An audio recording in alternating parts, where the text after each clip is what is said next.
নমস্কার বন্ধুরা, welcome to Risha বিশ্বাস শর্টস। দেখো, আগের ভিডিওতে তোমরা দেখেছো আমরা গিয়েছিলাম দক্ষিণেশ্বরে। সেখান থেকে দেখো চলে এসেছি দিদির বাড়িতে এবং রাত্রেবেলা ডিনার করতে রেস্টুরেন্টে চলে এসেছি।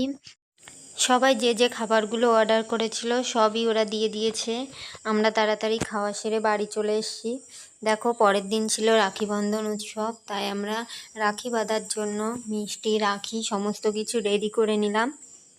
আমি দাদা এবং ভাইদের রাখিগুলো বেঁধে নিলাম। সবার রাখি বাঁধা হয়ে গেছে। দেখো, রাখি বাঁধার পর আমরা তাড়াতাড়ি খাওয়া দাওয়া করে নেব, কারণ এরপরেই আমাদের বাড়ির দিকে রওনা দিতে হবে। দেখো, আমাদের খাবারও রেডি হয়ে গেছে এবং আগের একটা ভিডিওতে তোমাদের সঙ্গে শেয়ার করেছিলাম রাখি বন্ধনের দিন কি কি মেনু ছিল।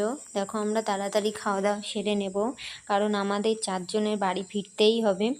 আমরা বৃষ্টির মধ্যেও স্টেশনে চলে এসেছি এবং ট্রেনে উঠে পড়েছি। ভিডিওটি কেমন লাগলো জানিও, ভালো লাগলে লাইক, কমেন্ট, শেয়ার করো এবং চ্যানেলটিকে সাবস্ক্রাইব করে দিও।